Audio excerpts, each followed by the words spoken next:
All right. Hello, everyone. Welcome back to Comp 2160 Programming Practices. I hope that you are all doing good today. I can see that lots of people are working on their assignments. Good. I'm glad you're getting some work done on the assignments. I will have office hours today from 2 to 3 p.m. The Help Center will be open tomorrow, I believe in the morning.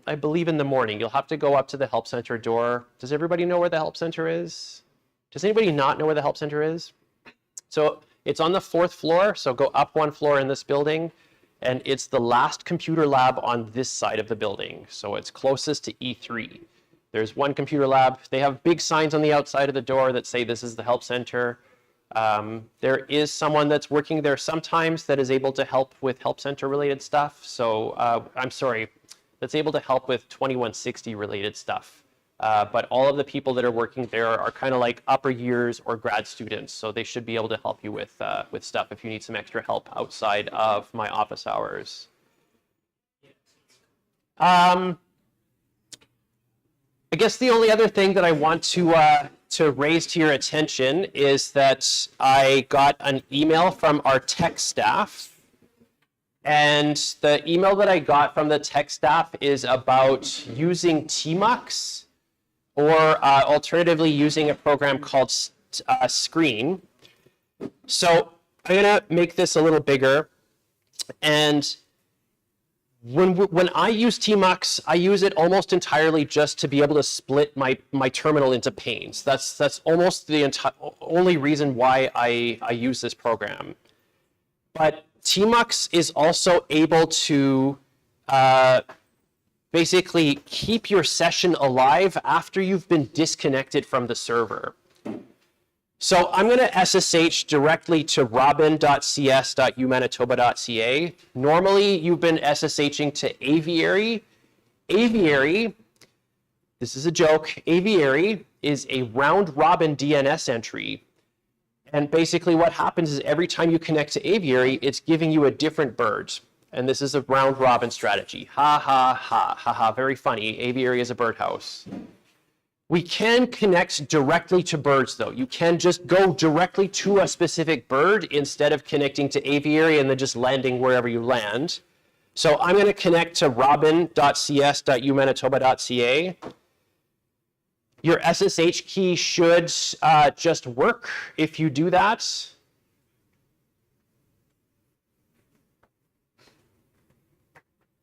I'm going to try connecting to Ren.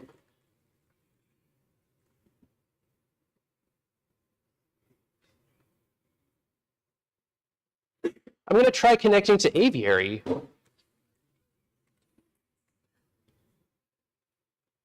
I'm going to connect to Killdeer. Okay, so I'm connecting to Killdeer here directly.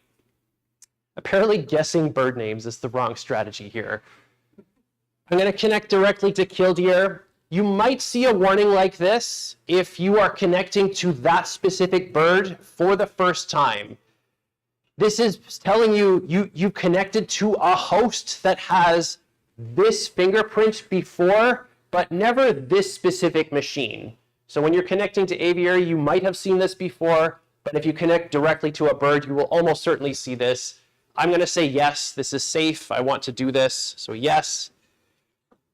I don't have to do password. Passwordless SSH still works when I connect directly to a bird because all of my user directory is shared across all of these machines. But if I start tmux here on Aviary, and then I just close my window, so I'm going to say hello world, and I'm going to close my tab here. It's going to ask if it's okay to close my terminal. This is also just like I close my laptop lid and I disconnect from the internet. I'm going to open a new tab again, and I'm going to SSH directly to Killdeer.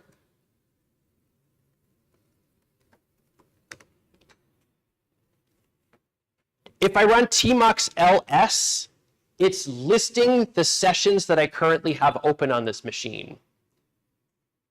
If I run tmux attach -t 0, it reopens that session that I had. And so the tech staff are concerned because lots of people are using tmux, which is great, but then they just disconnect from a machine and then they connect to a different bird. And now there's tmux sessions that are just living on all these different computers. So I posted a news item. I've stepped through this today. You can connect directly to specific birds. When you are connecting to Aviary, note the host name that's on the prompt. You can connect directly to that bird. And then if you get disconnected, you can just reattach to your previous tmux session as opposed to starting a new one on a different machine. I put a link on a news item on the course webpage that also describes this basic idea with a program called Screen, but the general idea is exactly the same. Connecting with Screen and tmux are approximately the same. Yeah? Is there an account lockout policy for Aviary? Is there an account lockout policy? There are certain things that would cause you to not be able to log in, like if you have filled up the amount of disk space that you're allowed to use, which would be difficult, but it's possible. So if you're like downloading, I don't know, movies or something onto your, I don't know why you would do this, but it's possible. If you try to connect too many times by typing in the wrong password, it will forbid you from logging in for a little while. But if you need to get in like imminently, you can email our tech staff, and in working hours, they will unblock your account. Yeah. One time when I was just messing around, I was like connecting and disconnecting from the VPN. Yeah. Like a lot of times in a row, and then I like was not allowed to connect to the VPN. Well, so in that case, it's contact IST. So the VPN is entirely run by IST, and these systems are run by our tech staff. If you get booted out of the VPN, either drive to campus really fast or safely, of course, or get in touch with IST. You can. Okay. Yeah, you can connect with them on chat, and they're usually fairly responsive. And I think they have hours until about 8 p.m. at night. If you are in a situation where you can't get connected with VPN. Yeah. For existing tmux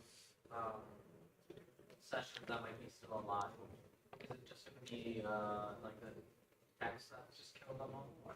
They will kill them eventually, yes. They don't usually like to do that though, because sometimes it's going to be like you've got a Vim session running with an open file, and they don't really want you to lose work.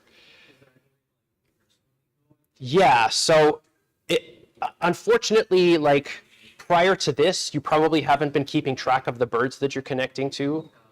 But if you connect to Aviary, and once you're in tmux, if you hit Control-D on your keyboard, that will exit tmux, and that session is now gone. So if I do tmux ls, now there's nothing running here anymore. So going forward, if you're connecting and you're using tmux, please connect to the same bird every time, and then just reattach to sessions that you have previously run, and then eventually old sessions will just get destroyed by the tech staff. Yeah. Okay. So today, what I want us to be able to do is I want to finish this part. I want you to be able to explain how C course code is compiled to machine code. Again, I'm not looking at this from the perspective of you know how a compiler actually works. I'm looking at this from the perspective of these are the phases that the C compiler goes through. This is how your code is transformed at each of those steps, but not how we go from C code to executable instructions. That's not what I'm looking for, just like what happens at each of these different phases and how is the code transformed. After that, we're going to be switching to a little bit of a different topic in that I have started to think about assignment 2. I know that you're all working on assignment 1, but I'm going to post assignment 2 next week. And so I've started thinking about assignment 2, and I want to start working on stuff related to assignment 2. So what I want us to do today is begin both of these learning outcomes. I want you to begin to be able to define the interface to an abstract data type. And I want you to begin to be able to define the implementation of an abstract data type with a private data structure.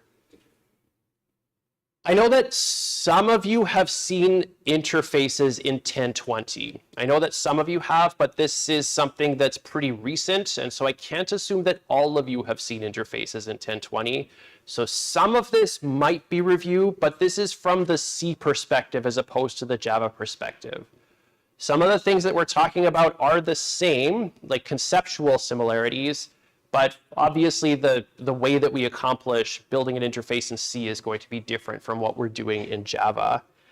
And to accomplish these two, what I would like to begin to do today is I want to create and use a struct in C to represent a complex type.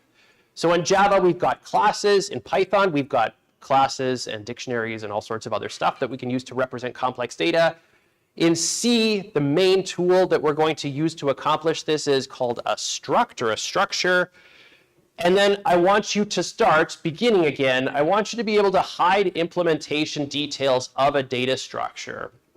Part of this is going to be building an interface that's used by a client, so by someone who's using your code, and then hiding what they don't need to know about how it works. The big goal that I have for this is that I want to, so I'm giving away what we're going to do. I want to build a string data type, and I want to start using an array for it. And eventually what I want to do is I want to change from using array to using a linked list without having to change the code that uses the library. I want to change the implementation details without us having to recompile code that we've previously written to use that data structure. Last time, I left you with this question. I got you to write some stuff down on a strip of paper. We're trying to compare these two languages to each other, what makes Java safe and what makes C unsafe. And I collected some responses from you, and I would like to share some of those responses right now. So let's take a look at some of these. So here's the first one I've got. It says, Java is able to give errors and catch them, whilst in C, you need to implement your own safety measures and realize what they are. So recognize what they are. I like this one a lot. It's true. In Java, it's able to give you some kind of an exception when something bad happens. You know, the whole world halts when there's an exception. Everything stops when there's an exception.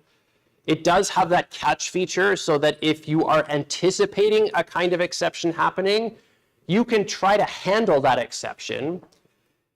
In C, so far, what we've seen is that we do need to implement our own kind of error detection. We have to have some conditional statements that are testing to C. So what we saw last time with that string copy thing, this is really weird with me in the background here. So I'm going to look this way, and that way I can't see it.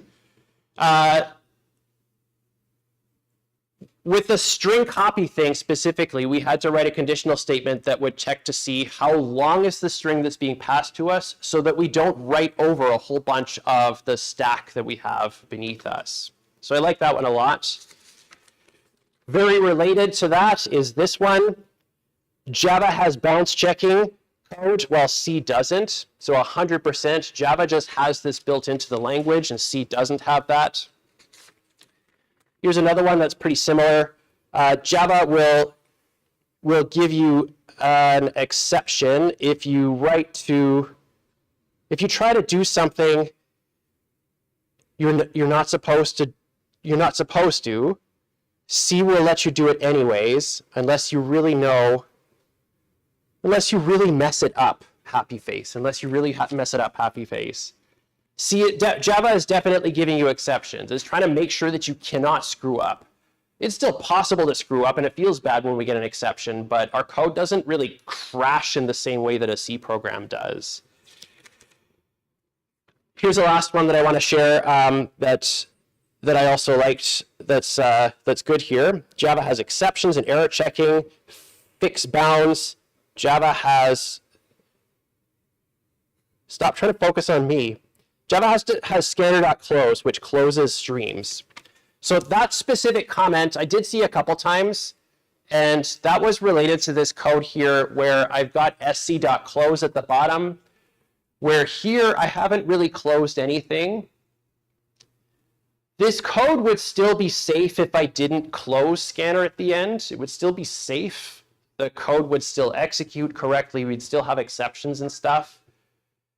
With files in C, I just realized that there's a compile exception here, println. With files in C, we do want to close them in the same way that we are working with scanner here.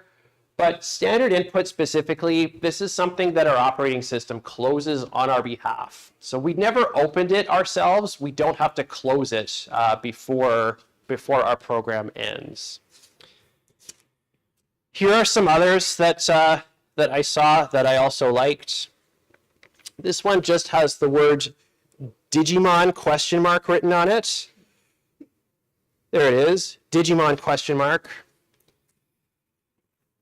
I liked this one as well. It says, it seems like Java has a lot of stopgaps, a helmet on a bike, if you will. C seems to lack exceptions, so riding a bike backwards. And I'm not really sure if that means like pedaling backwards and then going backwards or sitting backwards on the bike. I thought this one was very artistic. I liked it. This is buffer overflow exploit, and it says, unsafe stack, I think, on one side versus, with scanf, yeah, versus fgetS, where it says Chad safe stack. And there's our little Chad. And there's our average. That wasn't really related to the question that I asked, but I did like it. And here's one last one that I also really liked. I want to see Walter and then meow with a tiny little paw print. And so I'd like to honor that request. Just after I summarize what I've said here, most of the problems, and really all the problems that we've seen so far with C are related to bounds checking, whether it's on arrays or strings, but strings are just dumb arrays of characters in C. In Java, we can't do it because the bounds checking code is stopping us from even getting to a lot of those points. But the other thing that Java is giving us with regards to the stack stuff that we saw is that we actually can't even do that in Java because arrays are not stack allocated in Java. Arrays are allocated on the heap.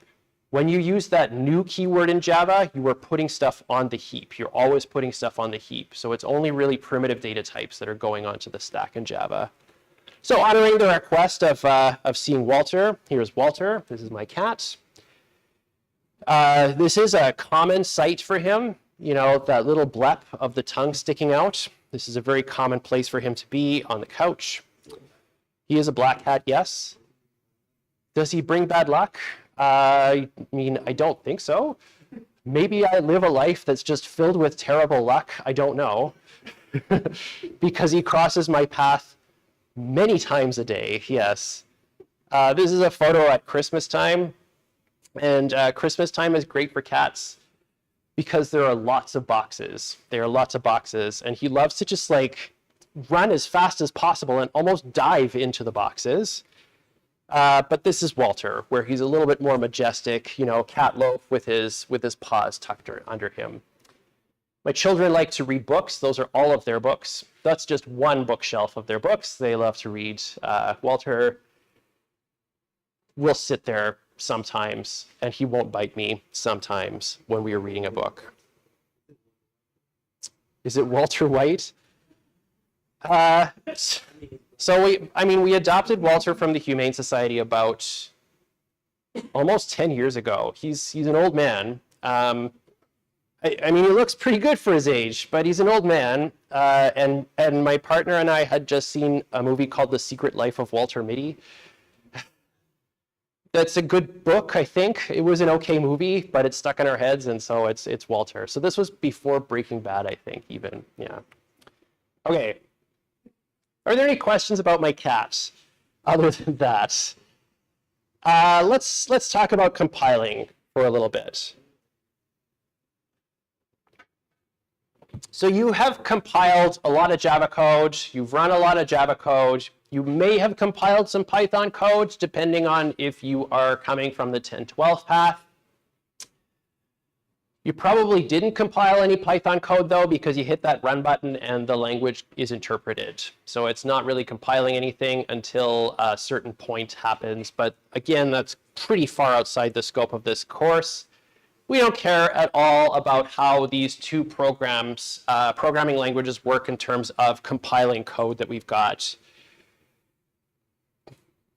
What do you think? Do we need to? I don't really care how Java gets compiled. I know a little bit about how Python gets interpreted, but I only know that because I'm a bit of a nerd. Clang and GCC, so Clang and GCC are two very popular C compilers. We are using Clang in this course. Clang has 4 stages to compilation, but GCC has the same number of phases to compilation. It goes through the same general approach. They're just 2 different compilers to do the same thing. The first stage is the preprocessor. I've used this word repeatedly when describing some parts of C code. After that comes the code generator. After that is the assembler. And after that is the linker. Those are the 4 phases of the compilation process that our C compiler is going through. I'd like to spend a little bit of time seeing what happens at each of these different stages so that we have a sense of what's going on with certain things that we have been doing so far with C in this course. The first phase is the preprocessor.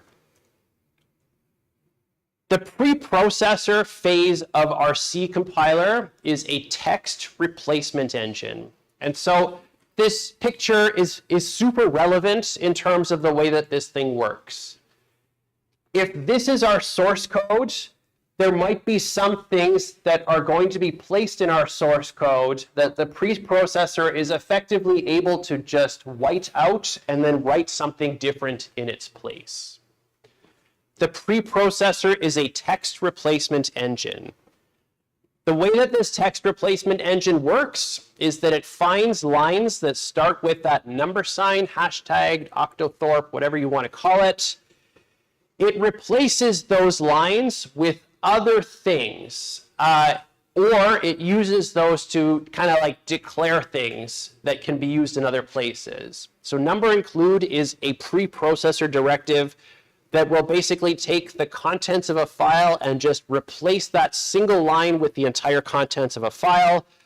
It can use this to replace other text in the file with that number define thing. And we've seen that now, and we've used it in some of the code that we've written. You can run just the preprocessor with a flag to Clang, this -E. -E says just run the preprocessor. I'd like to do that, so I'm going to quit this one. And at the back, is that big enough for you? You okay? I'm going to make one more directory here, so lectures 8, 08, and I'm going to copy my template into lecture 8. And I'm going to edit my template. To start, I'm actually going to delete some lines. The first thing that I want to do here is I'm just going to delete these 3 lines at the top. So D3 down, we'll delete those 3 lines in Vim. And what I want to do next is I want to have number define, max length. I'm going to say this is 10. I'm going to say char array max length, semicolon. I'm going to pop open another terminal to my side here, lecture 8, and I'm going to run clang-e template. Clang-e print to standard output. It's going to run this text replacement engine, and it's going to print to standard output. What it does is it takes, in the case of number define, it will take that thing there, that thing that looks like a variable name, and any place that it finds it, it will just replace it, just completely replace it. If I change max length here to be hello world, Clang-E is going to just take that and replace it. The preprocessor does not attempt to do any kind of syntax checking on our code. So if I run, hello, my name is Franklin, and I, me, Franklin, am a really awful, I am really bad at programming. If I run this again, it's just doing text replacement. That's all it's doing, just text replacement. So when I call this a named constant, in C, it is literally a named constant because it literally just becomes the literal 10. It's replacing those values directly in the code that you've got. When we have these number sign includes, so I'm going to add one of them back, number sign include stdio.h. These lines are replaced with a whole pile of stuff. I am going to use something that we saw last time. Clang-E effectively is calling printf to standard output. I'm going to pipe this into a pager. I'm going to pipe this into less. Less is a program that's effectively doing fgetS on stdin. So clang printf. Less is doing fgetS. I'm going to send data between these two things. At the top here is everything that we are getting from stdio.h. So this one line here, typedef long unsigned int size t, we will see typedef soon. Long unsigned int is a really long integer that has no sign bit, excuse me.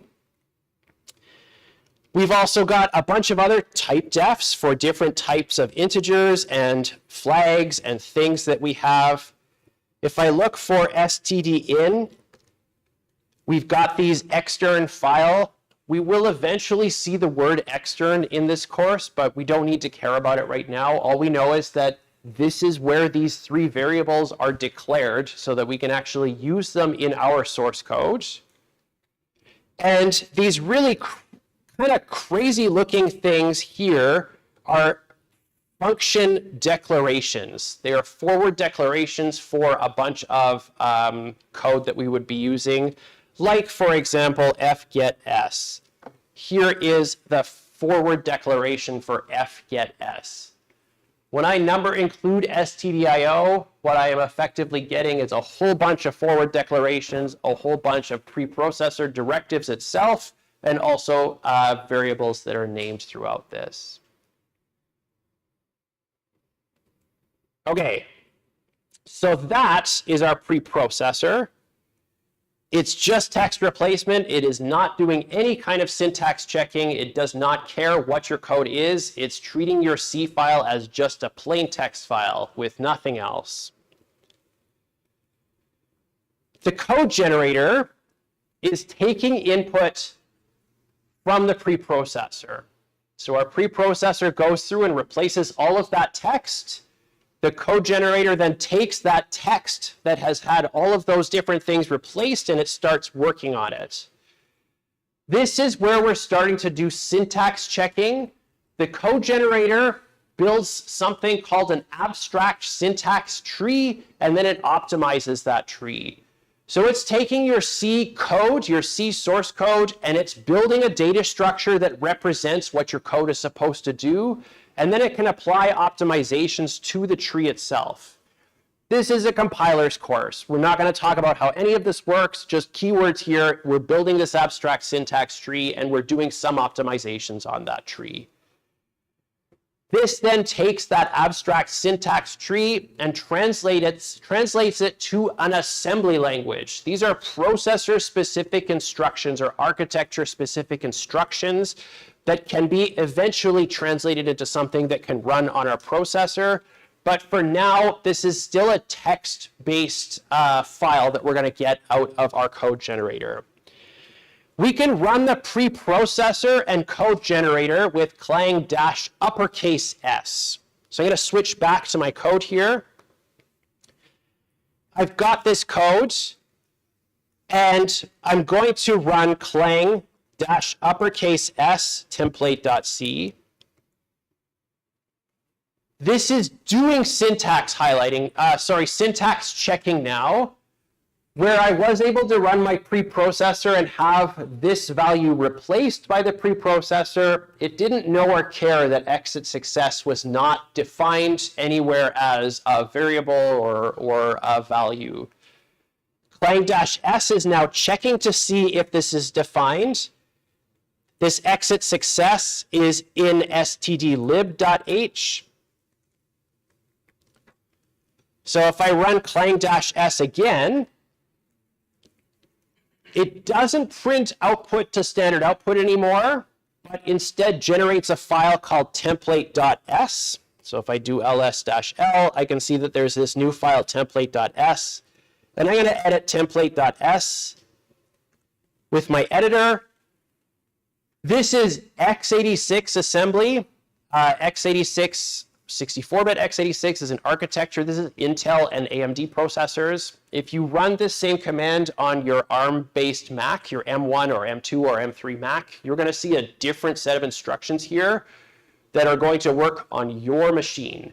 If you're running a Windows machine or a Linux machine on an Intel or AMD processor, you should see something that is very, very similar to this right now.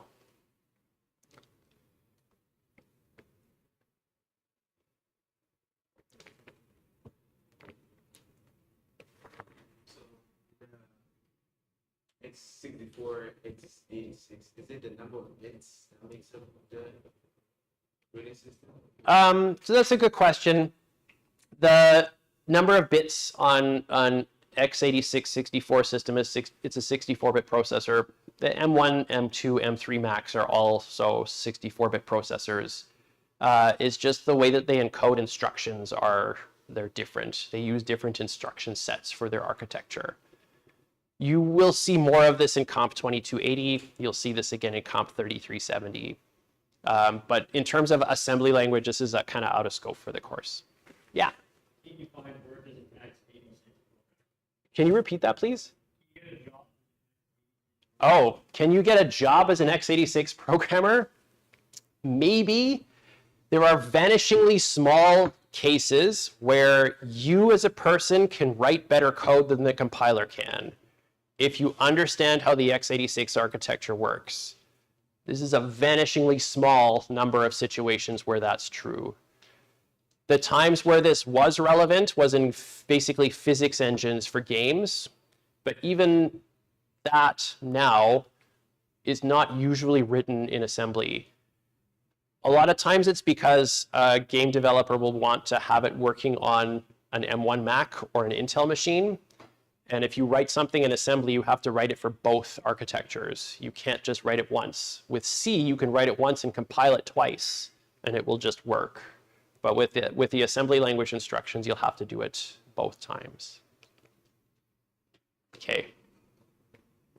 So the other thing that I want to do here is I want to now add a function call.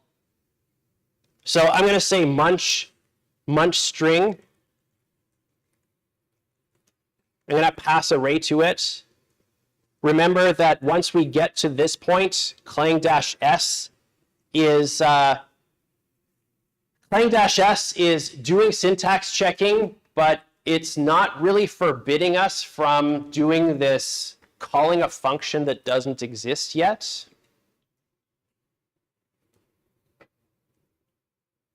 But it's doing basic syntax checking. So I've got this new function that's called munch string, but this assembly code is still created. And I can see here on line 20, there is an instruction that's called call q. This is basically call a function, and it still has that label munch string in it. The next phase of our compilation process is the assembler. The output that we get from the code generator is assembly language, and assembly language can basically be translated almost directly from assembly language to a binary representation. So each of the instructions that we've got has a direct equivalent sequence of bits that say this is what the instruction is for a processor. The job of the assembler is to take this machine code, take this assembly code and translate it into this object file. It is binary. It's code that is executable by itself, but you cannot run this code. There's no main to speak of yet. Not all functions are defined, but we will be required to declare all the functions that we want. So we can use our preprocessor to do this. We can use Clang to do this and run the preprocessor code generator and assembler with Clang-C. So I'm going to go back up here. I'm going to correct this warning. So I'm going to say it's void munch string, and it's going to take as input an array. I'm going to run Clang-C now, template.c, and I'm going to say -o template.o. So I'm going to append to this. I'm going to start telling Clang what I want the output name to be. When I run this, it's still telling me that there's an implicit declaration of this function. I'm going to make sure I wrote this out. Am I in the right spot? Yeah, I'm in the right spot. That's okay for now. We've got this template.o. Here, I'm going to use a program called XXD. XXD is a program that can read binary files, and it will print out hexadecimal versions of that. And what we have here is the hexadecimal version of the program that we have just compiled. You can see at the very bottom there that we still have function names being put into this code. What we've got right now is a program that, I spelled it wrong, that's why it's saying that. We've got a program, so I'm going to write this, quit, I'm going to compile it again with Clang-C, and we get no warnings anymore because I've forward declared the function. I have referred to that function, but there's no definition for it yet. If I try to run template.o, I can't, it's not executable. I can make it executable, chmod a plus x with template.o. And if I try to run it, it still is not an executable program. The reason that it's not executable yet is that I've declared a function, I've called it, but that function doesn't actually exist anywhere yet. Not inside template.o. The next task is for us to do linking. This is the last phase of our compiler. The linker takes that output from the assembler, so this .o file, the binary representation of our code, and it's going to start stitching things together. Function implementations kind of live all over the place in our system. We are calling and using printf. We did not write printf. Printf lives somewhere else on our system. The linker's job is to find where that is and make sure that when we have our compiled program, we are able to actually use that function. This is a platform-specific thing. The way that Windows compiles things will be different from Mac OS, will be different from Linux. This ultimately does produce this executable binary file, and we can run just Clang. When we run just Clang, we're running all four of these phases at the same time. So if I run Clang right now on this example, so I'm going to use my up arrow to get back to this. I'm going to delete -c here, and I'm going to delete the -o. If I run Clang on template.c, it's going through the process of preprocessor, code generator,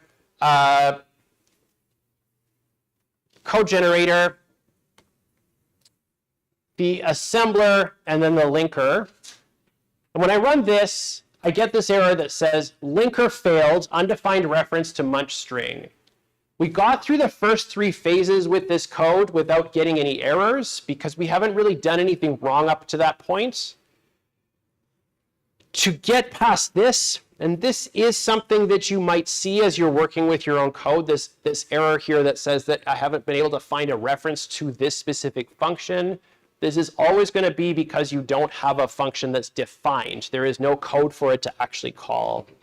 So if I add an implementation here, at the bottom, munch string, char array, printf, yum strings,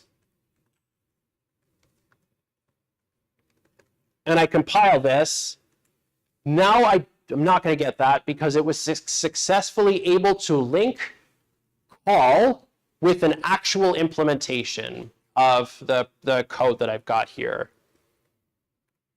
Yum strings. Yeah, yum strings. That's it. That's good enough for now. Any questions about this? We okay? Everybody's working on their assignments. Okay.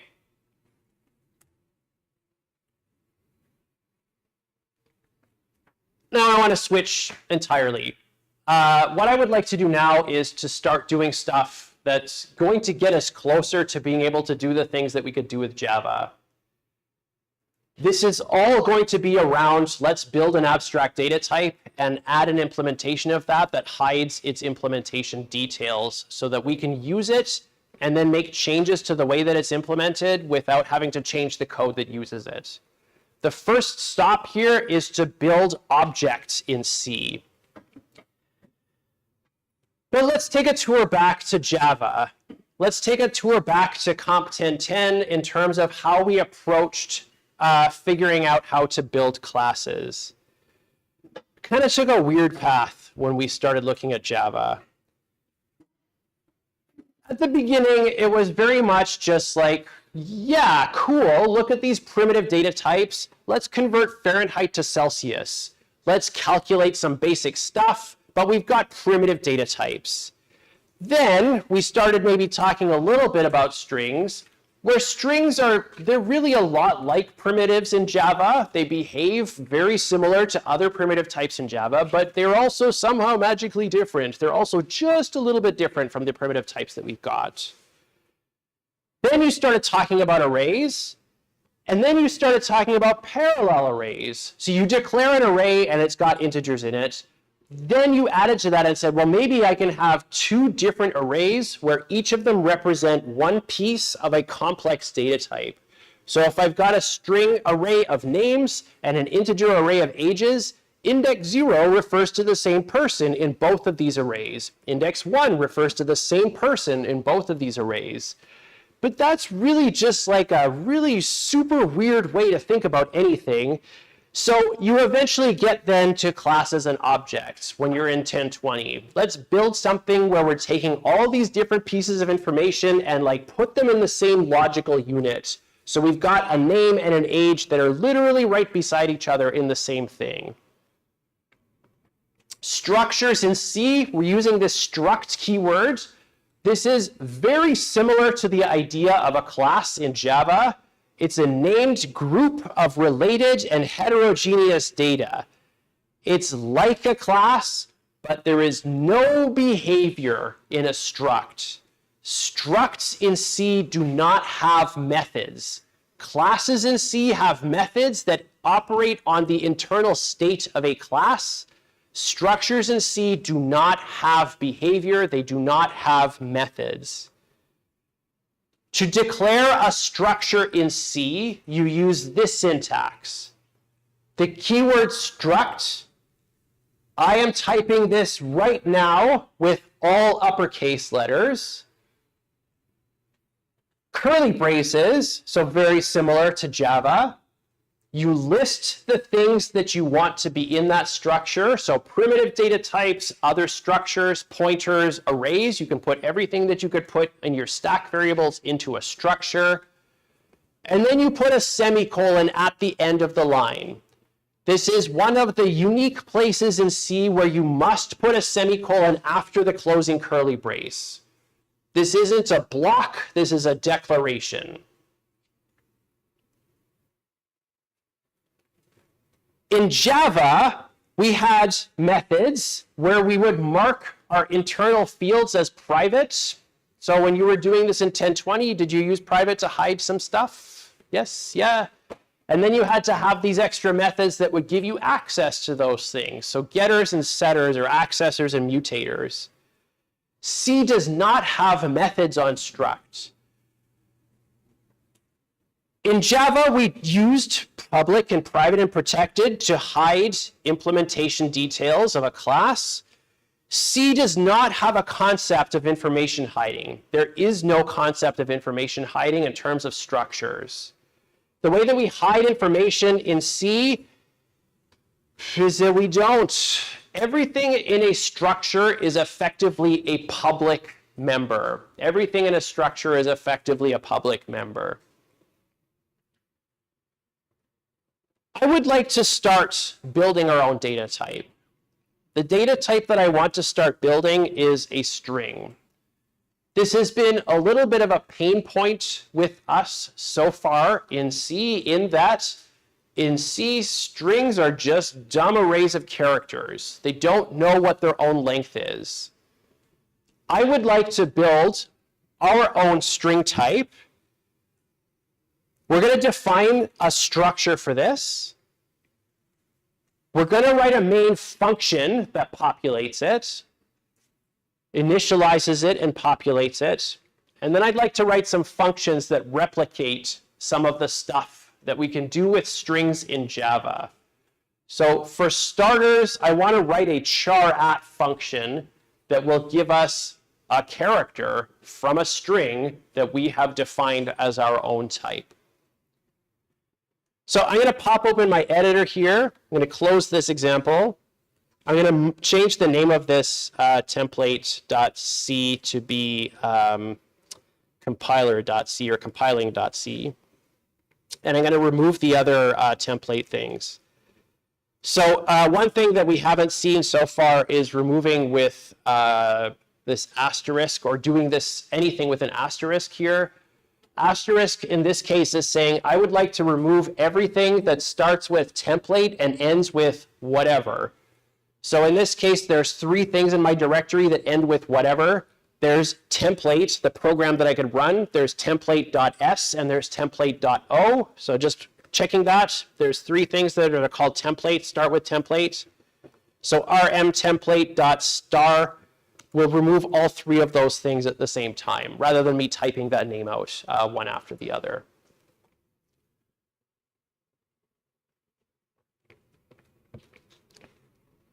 I'm going to copy my template into this directory. And I'm going to call this, for now, I'm going to call it strings.c. So I know that we had a strings.c before. I'm just going to make a new thing that's called strings.c because that seems to be the most logical name for what we're doing. I'm going to open this up. And I'm going to zoom into my editor for now, and I'll make this just a little bit bigger. I'm going to delete these lines. And what I'm going to start doing now is defining my structure. A structure can be defined in a function or outside of a function. I'm going to define or declare for use this structure outside of my main function. So I'm going to start by saying struct string, open curly brace, close curly brace, semicolon.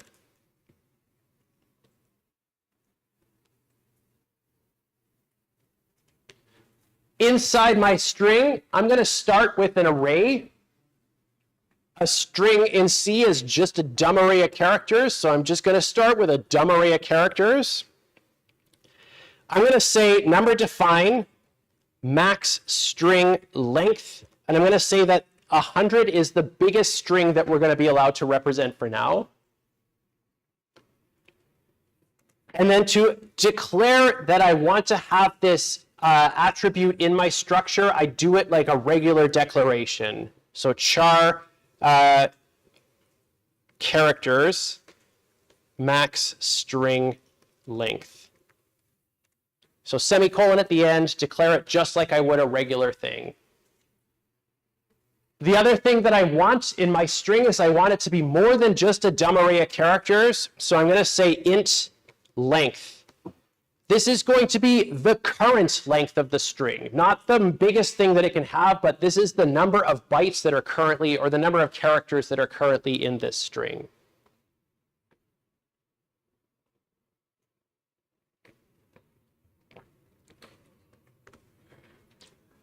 I want to declare this. I want to declare it for use. I want to actually use this as a variable type now.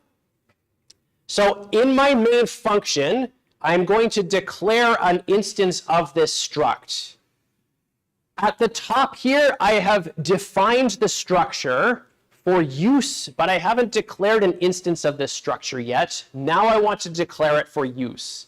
This is giving me a new type that's called struct string. So to declare an instance of this, I would say struct string. I have to use the word struct and then the name that I've given it.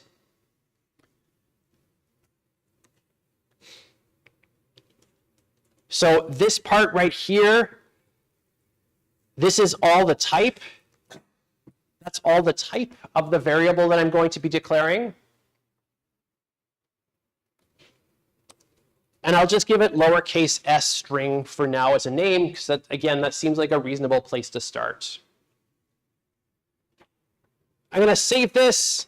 I'm going to zoom out. I'm going to compile this because I just want to make sure that I'm on the right track here. So wall strings.c-o strings. Unused variable. So I've declared it, but I haven't actually done anything with it. That's the point that we're at right now. I would like to populate my string. To access properties of this structure, I need to use that dot syntax. So we are familiar with that from Java. We have used the dot syntax in Java before to access properties of a class. We can do the same thing in C with a structure.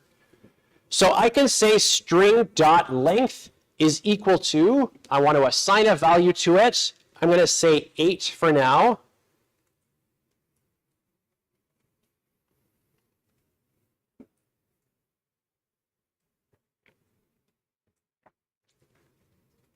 And I want to be able to say string.characters is equal to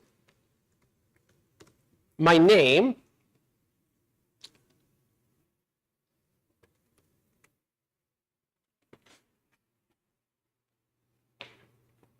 Let's all chant this together, please.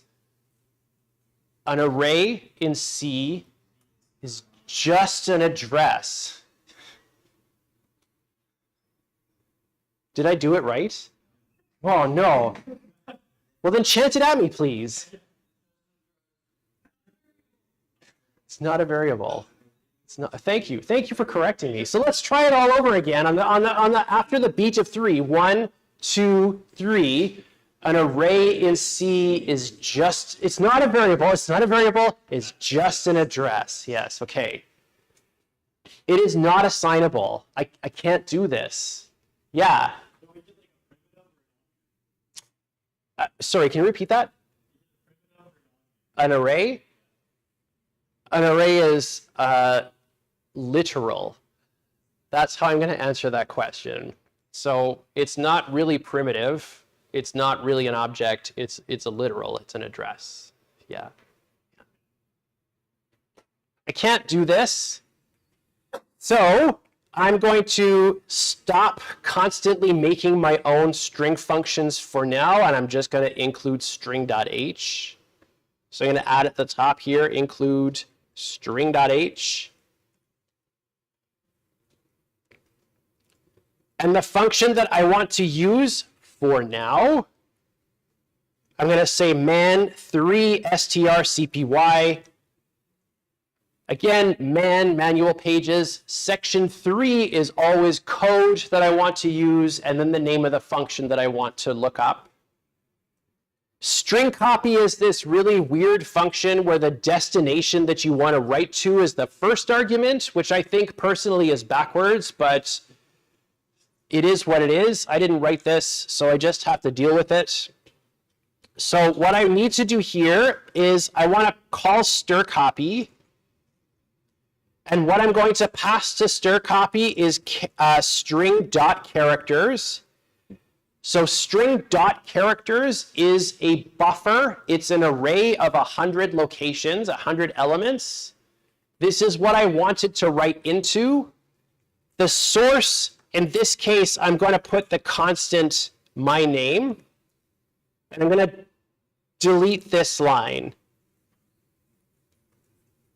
I'm going to quit this, and I'm going to try to compile my code again. It compiles. That's always a good sign.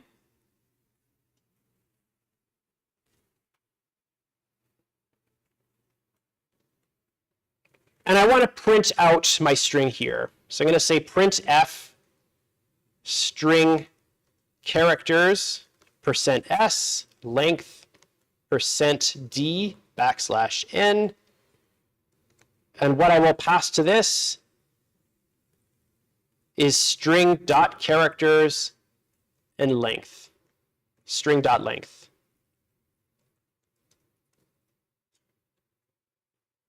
I'll compile that one more time. I'll run it. And this looks okay. This looks good. We haven't really done much more yet than like making an array of characters in an integer more complicated than it used to be, but we're kind of on the right track. I want to do two things here. One is that I'm probably going to want to make strings a lot. I'm probably going to make strings a lot, so I don't want to have to constantly do this string.length and strcopy, so I'm going to make a function to do this for me. C does not have classes, C does not have methods, C does not have a constructor. In Java, the constructor is just a special method that's attached to a class that will initialize an instance of a class for you. We don't have those things, but there's nothing stopping us from faking it. So what I'm going to do is I'm going to say struct string make string. And what I want to take as input to this function called struct string make string is the string that I want to put inside of that. So the thing that I want to put inside of that is the character array.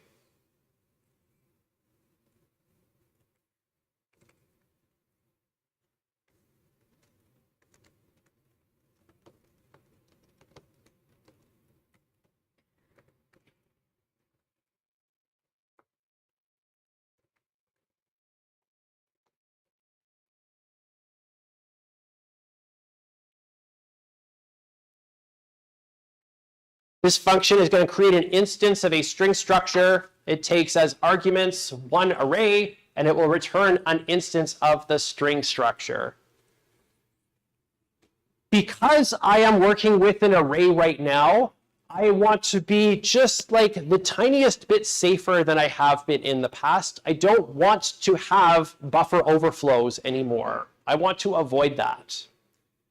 Because I am working with a string, I'm going to also pass into this the number of characters. So int num characters.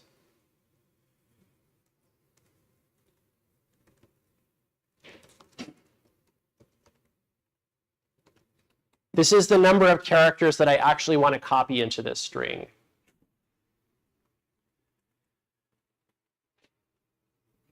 For future assignments, my expectation is that when you work with arrays, you are passing bounds to what you are working with. In this case, the bound is I want to specify how many characters should be copied. I'm going to go down. Well, for now, I'm just going to write this function right underneath this so that we can have them both on the same page of text, but I will eventually cut it and paste it down below my main function. So I'm going to say struct string make string.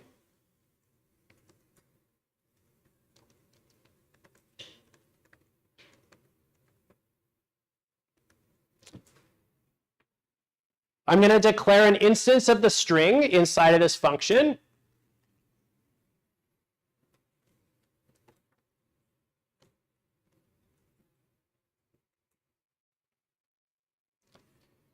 I'm going to return that at the end.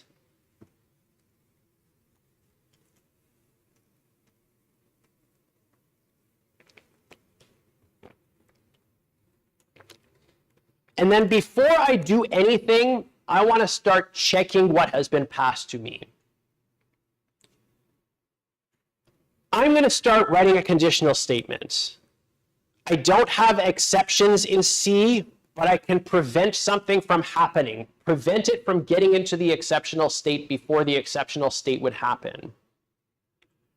I want to know if numchars is greater than 0, me calling this function, I can type the minus sign in my keyboard and I can pass negative numbers to this. But I don't actually want to deal with negative numbers here. If it's greater than 0 and numchars is less than, and I'm going to go up to my string definition here, max string length.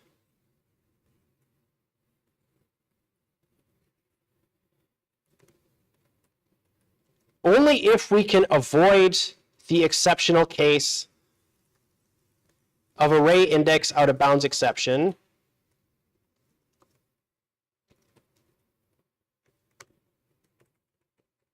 should we actually create this string instance.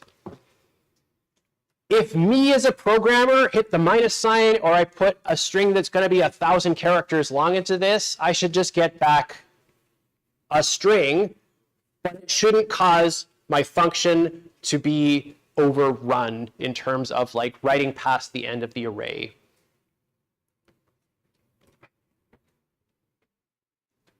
If we are in this case, if numchars is greater than 0 and numchars is less than max string length, then I would like to proceed with populating this thing. So I'm going to say str, I'm going to zoom out for a second, and I'm going to do man3 stir copy again. I'm going to zoom in on this side, so I'll bring the code back in just a second. There's two functions here that we can call. One of them is stir copy, the one that we just did. This says char star. Remember, this is that pointer type. Pointers and arrays are functionally equivalent to each other, especially in the context of passing things to a function. So you can assume that those are arrays. Think about this independently for 5 seconds. This is a function that works with arrays. What is missing from that function?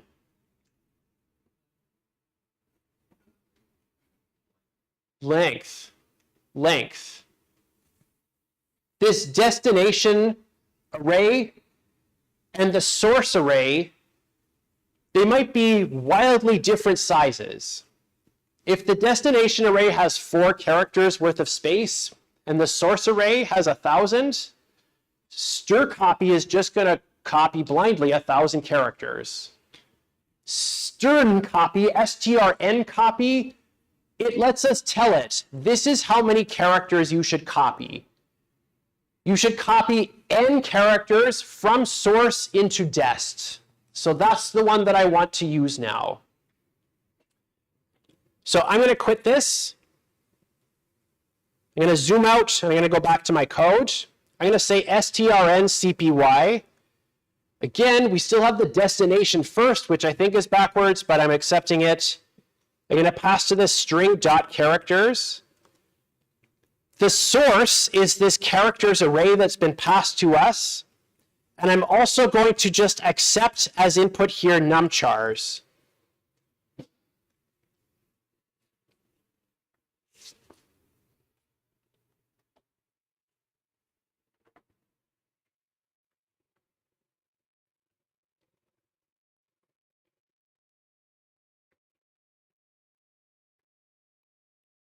Copy only numchar's characters into the string.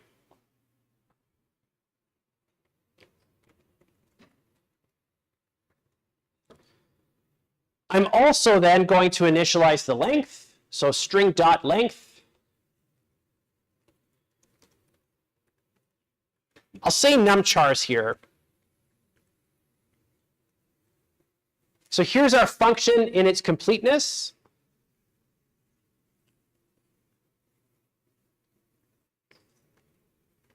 I'm going to delete these, I'm going to cut these lines of comment, and I'm going to put them just above my conditional statement.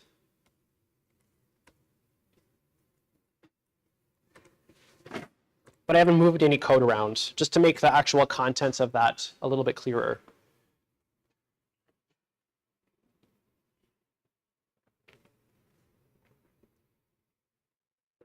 Yeah. So by defining it this way, we have our strings that make string would turn into string. Yes, it will return an instance of struct string. Yes. Yeah. Let's use it. So I'm going to go back down to my main function now. First, I'm going to cut this entire function definition, and I'm just going to paste it below the main function.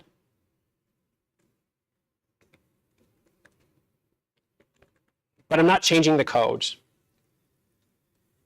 And instead of this, I want to say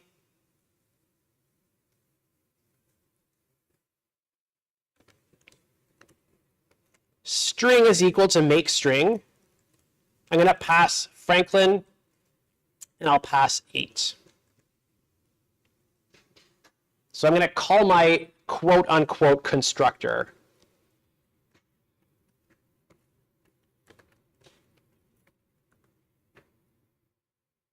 I'm going to zoom out. I'm going to compile my code.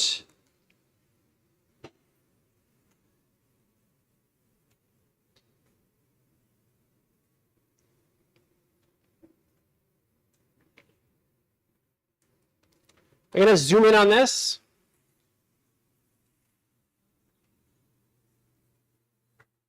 Variable string is used uninitialized. That's true. It's possible for it to get through that conditional statement without me ever initializing it.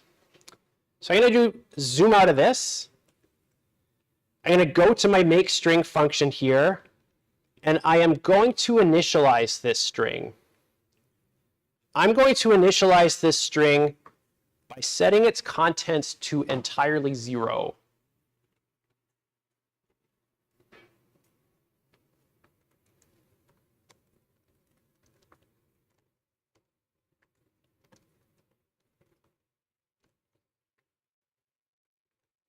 Just like an array, I can set the entire contents of a structure to all be 0. I'm going to go back to my compile pane here, and I'm going to try it again. Now we have no warning, so that's good. Java would have prevented us from compiling this. C is going to say that's weird, but okay. So let's intentionally set specifically what we want to get back from this. I'm going to run strings again. The output is still the same, but we've moved that behavior into a function.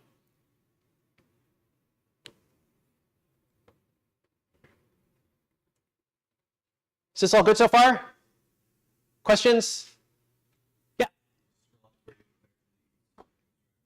I'm going to zoom into this one and go to the top.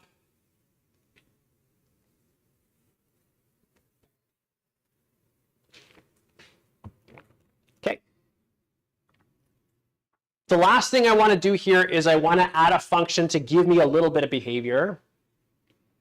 The function that I want to add here is char at. So I'm going to start a new line. I'm going to declare my function. I'm going to forward declare it. I'm going to say char at. Yep.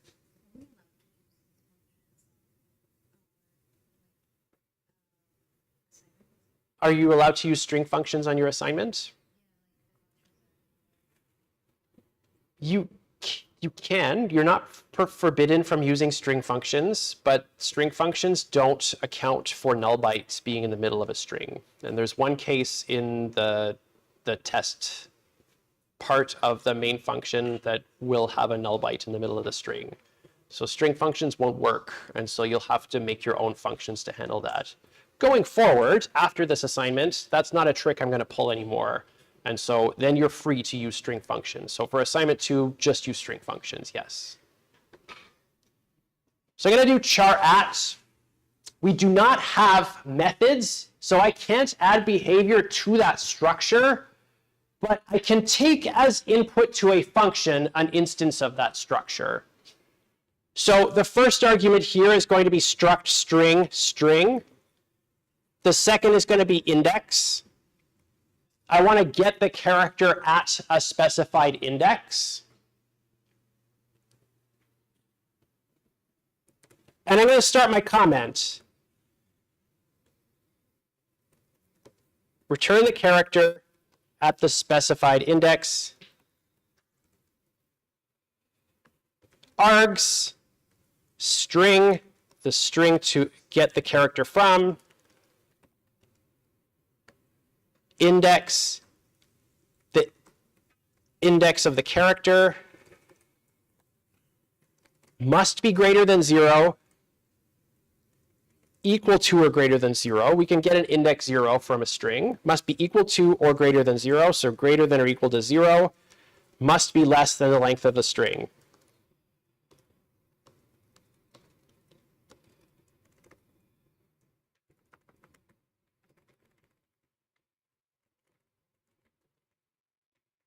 Must be less than string length. As a return, I'm going to return the character at that index or the null byte if invalid index.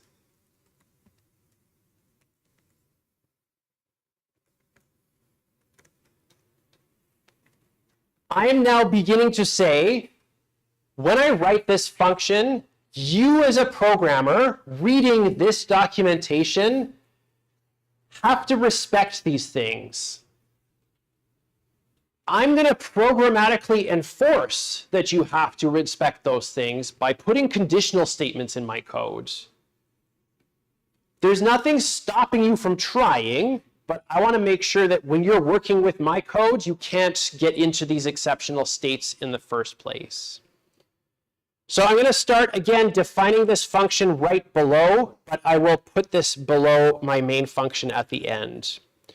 So char at, struct string, int index. I'm going to say char the character. I'll say char at index is equal to the null byte by default. When we did this just a second ago, we got that warning. Hey, you tried to return something that wasn't initialized, so let's just immediately initialize it.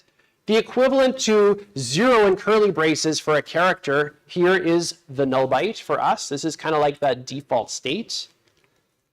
I want to return char at index, and I want to have a condition around this.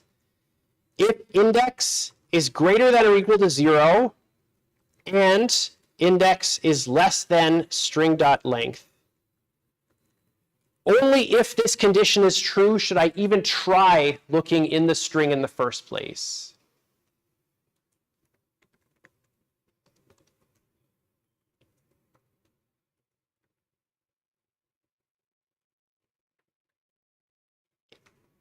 And then getting it out is as simple as array lookup.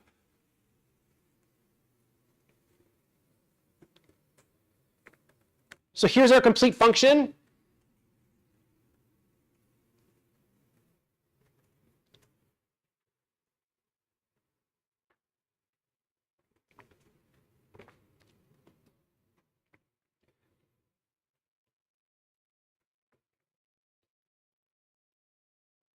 I'm going to call this function now very quickly to finish everything off. I'm going to say printf, the character at 2 is %c, char at string 2. I'm going to zoom out of this. I'm going to compile it one more time. I'm going to run it. The character at 2 is A. This is thrilling. This is super exciting coding. I know this is really, really exciting coding, but it's functional. What I really want you to take away from this exercise are a few things. First, we have structures. We can put properties inside of our structures. We can write these functions that behave as constructors for a structure type. We can write functions that take as input structure instances. And now that we are starting to work with these structures, and now that we know a little bit about why C is an unsafe programming language, we are going to behave safely when we are working with arrays. We are going to programmatically enforce that we must check things like indexes for arrays before we even try to start. We are going to programmatically check things like the size of things that we are copying before we even try to start. I don't want to get into that position of stack overflow, buffer overflow anymore. I don't want to get to that point anymore. All right, so I'm going to post this up to the course webpage. I'm going to switch over here and just finish up. At this point, you should be able to explain how C source code is compiled to machine code. Again, what the phases are, approximately what's happening to the code at each of those steps. We're not doing compilers, but you should be able to describe what those phases are doing. You are able now to begin to define the interface to an abstract data type, and you are able to begin to define the implementation of an abstract data type with a private data structure. We've gotten to just this part today, create and use a struct in C to represent a complex type. That's it for today. I hope that you all have a great weekend, and I will see you all on Tuesday next week. Monday is a holiday. Have a great long weekend, everyone. Bye. Just 1 second.